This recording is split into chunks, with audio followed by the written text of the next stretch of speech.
Hi, I'm AJ Hogue. ともえです。 And we're going to talk to you today about the first rule, Rule 1, for learning Japanese. Of course, Tomoe is the actual Japanese teacher, but since I'm going to talk to you about these rules, these study methods in English, I'll be doing the talking. So, thanks, Tomoe. Thank you. Okay, so Rule 1 for learning Japanese is to learn phrases, not individual words.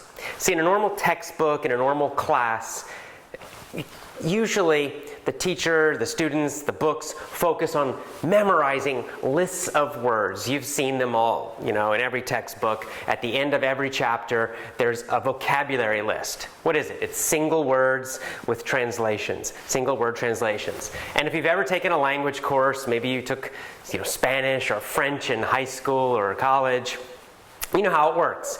You do little activities and read some fake dialogues in the textbook, and then at the end of the chapter you have your word list. And typically, to prepare for a test or a quiz or something, you memorize these. You one by one you memorize this list. But that's not how native speakers actually learn language. See, what native speakers do is they learn groups of words all at one time. I'll give you an example in English.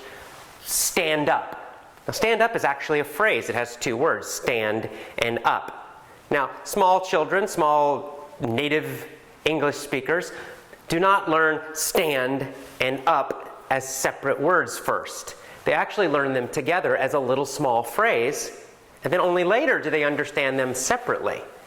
So it's actually, they're learning the language in chunks, in bigger pieces, and this is a much more effective, much more efficient way to learn language.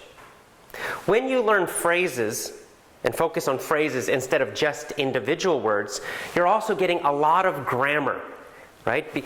Phrases contain grammar in them. A two-word or a three-word phrase even has some grammar built into it.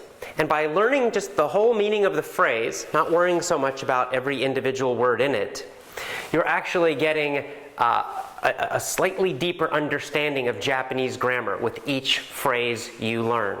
For example, if you learn the phrase, "Nan desu ka?" "Nan desu ka" just means, what is it? Something like that.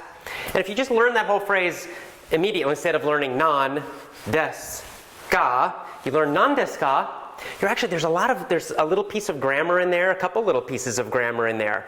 And when you get the whole phrase, you understand the meaning, what is it? Later on, this is going to help you get more of a natural feeling for Japanese grammar instead of studying a lot of grammar rules. And it's also going to help you acquire, learn, memorize, and learn forever Japanese vocabulary at a much faster rate and much deeper, meaning from studying vocabulary lists in school that you study those lists, you study all those individual words, and then what happens? You take the test, and then a week later, you forgot most of them, right? You have forgotten most of them.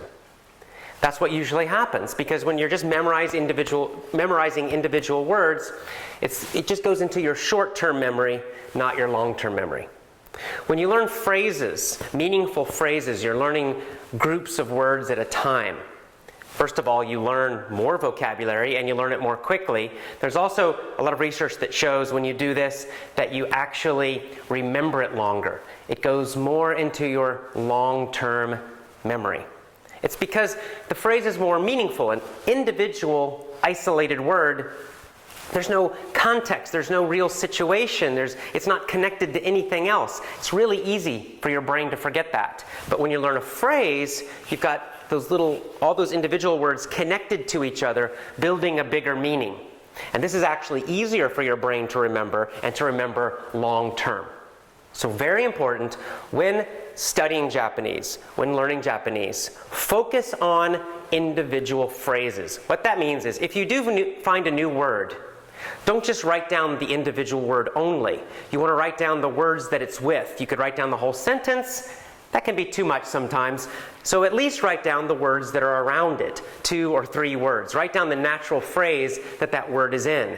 Then you'll have a greater understanding of the word. You'll remember it better because it's connected to other things, which creates memory links in your mind. You'll also get a feeling for how it's used. Which words is it used with? In what situations is it used in? All of this kind of comes with that phrase. So study phrases, learn Japanese phrases, groups of words. Do not just study individual words. And that is rule number 1 for learning real Japanese. See you again for rule 2.